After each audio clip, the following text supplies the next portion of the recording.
Time हो रहा है सुबह के 6:17 और आज हम जा रहे हैं घाट पे।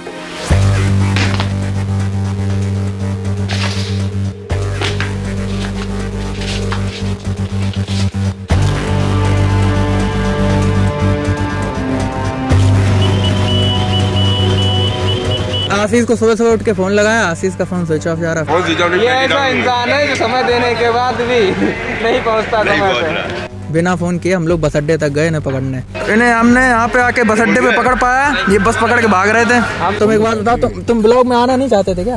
कोशिश तो यही थी आज की। नहीं इधर चलोगे, बताओ इधर चले। अब इधर से चलते हैं, इधर सीधा हो गया।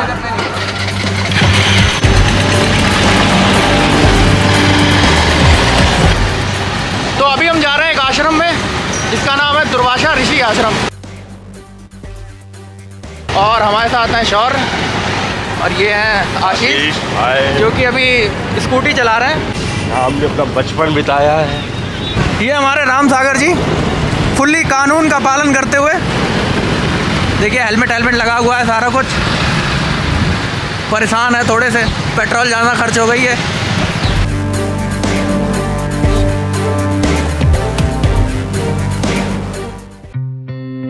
तो दुर्वासा ऋषि आश्रम में बिल्कुल एंड पे आके हमें ये व्यू देखने को मिलता है यहाँ पे।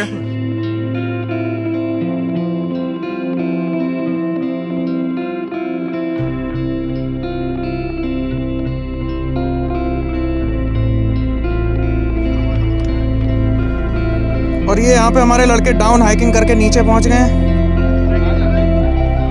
तो अभी यहाँ पे हम जो एक नॉर्मल घाट है उससे काफ़ी ज़्यादा दूर आ चुके हैं, और ये ऐसा पॉइंट है जहाँ पे बहुत ज़्यादा शांति का अनुभव होता है। और आप पीछे देख सकते हैं जो जितने भी दोस्त मेरे साथ आए हैं वो बैठ गए हैं बस।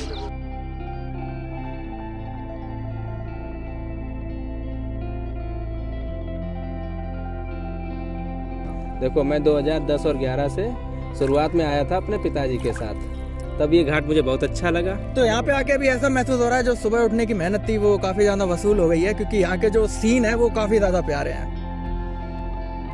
और जो हमें अपने जीवन में शांति चाहिए वो यहाँ के जो पानी बह रहा है ना, उसमें जो शांति है वही। अगर मैं अपनी बात करूँ तो मैं सिर्फ दूसरी बार आया हूँ। पहली बार एक दोस्त ने मुझे ये जगह बताई। और गंगा के किनारे रहना हमारा सौभाग्य भी है। जैसा कि हम गंगा के किनारे रहते हैं, हम लोग कहते हैं जो गंगा के किनारे रहते हैं उनका सौभाग्य होता है।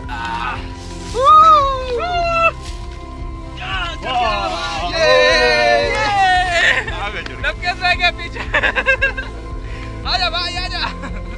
मेरा कैमरा वहीं रह गया ऑटो, चलो उठा के लाते हैं कैमरा। यार वहीं छूट गया। देखो देखो रस्सी फेंको, रस्सी। बाइक है खड़ी, हेलमेट वाली बाइक।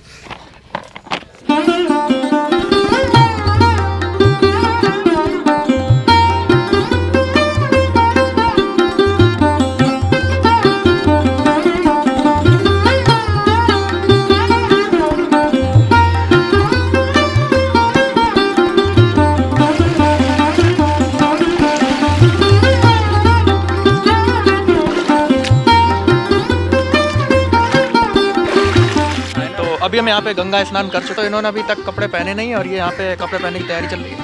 तो गंगा स्नान इनका भी पूरा हो गया, लेकिन हेयर स्टाइल नहीं बिगड़नी चाहिए बिल्कुल भी।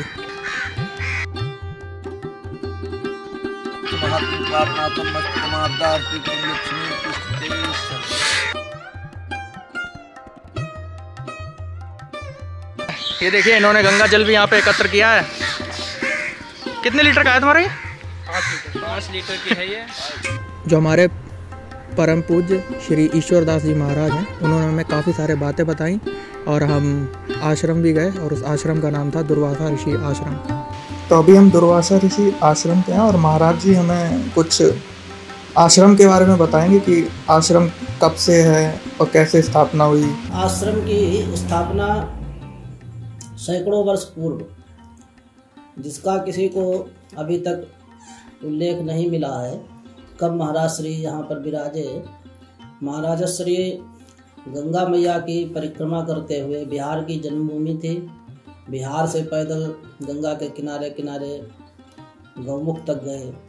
गौमुख से फिर पैदल गंगा सागर ऐसे 6 परिक्रमा महाराज श्री पैदल किए, 7वीं परिक्रमा में यहाँ बैठ गए थे। आजीवन आकाश के नीचे रहे। ऐसा देखने वाले आज भी हैं जिन्होंने देखा कि महाराज जी के ऊपर बारिश नहीं हो रही और ठीक 2-3 फुट की दूरी पर बारिश हो रही, कुछ झमाझम।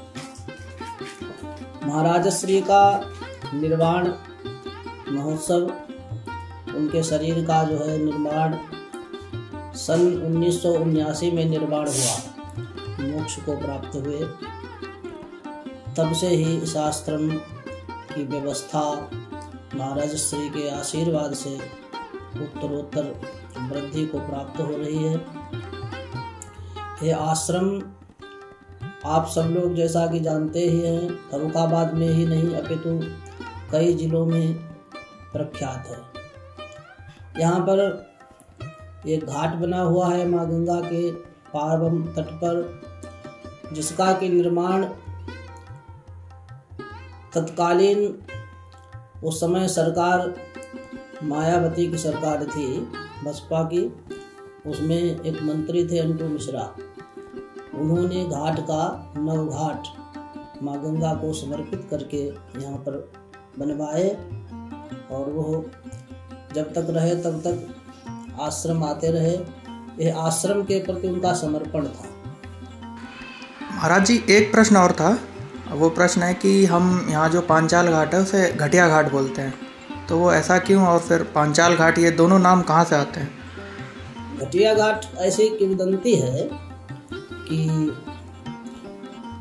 समीक ऋषि के पुत्र थे श्रृंगी ऋषि, जिनको कि उनके पिता का ही श्राप लगा था।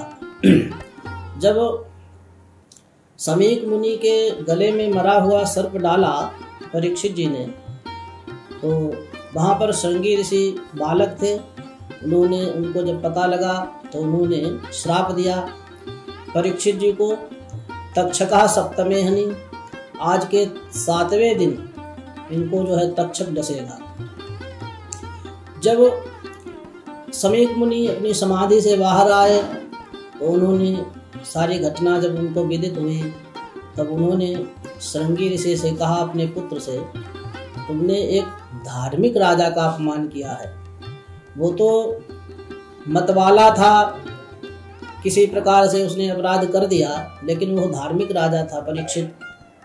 तुमने उसका अपराध किया, क्योंकि राजा यदि नहीं होगा, बिना राजा के प्रजा में अराजकता, भय आदि व्याप्त होंगे, तो प्रजा की क्षति होगी, समाज राष्ट्र की क्षति होगी। तुमने ये अपराध किया है। तो समीक मुनि ने अपने पुत्र श्रृंगी ऋषि को श्राप दिया कि जाओ, तुम्हारे जिस प्रकार से तुमने एक राजा का अपमान किया, ऐसे ही तुम्हारा भी अपमान हो, तुम्हारे सींग जमिया में सींग निकल आएंगे। तो श्रृंगी ऋषि के सींग निकल आए। फिर बहुत अनुनय विनय करने पर उनके पिता समीक मुनि ने कहा, ठीक है, तुम गंगा मैया की परिक्रमा करो, और गंगा मैया की परिक्रमा करते करते तुम्हारे सींग जो है गिर जाएंगे। ऐसी किंवदंती है कि जब यहाँ पर आए इस जगह पर, तो उनके सींग कुछ घटे। सींग घटने की वजह से ही इसको घटिया घाट नाम दिया गया। वर्तमान समय में कुछ समय पूर्व एक यहाँ के डीएम साहब, कोई चौहान साहब थे, उन्होंने इसका घाट का नाम बदल करके घटिया घाट की जगह पांचाल घाट रख दिया। यहाँ से आगे चल करके जब श्रृंगी ऋषि पहुँचे परिक्रमा करते करते, तो जहाँ पर श्रृंगी रामपुर जो जगह है, वहाँ पर जा करके उनके सींग जो थे एकदम कतई गिर गए, नष्ट हो गए। तो वहीं पर वो बैठ गए, अपनी साधना करने लगे, तपस्या में रत हो गए। तो श्रृंगी ऋषि का आज भी वहाँ मंदिर है, वो भी एक बड़ी तपोभूमि है। ऐसी किंवदंती हमारे यहाँ प्राप्त हो रही है।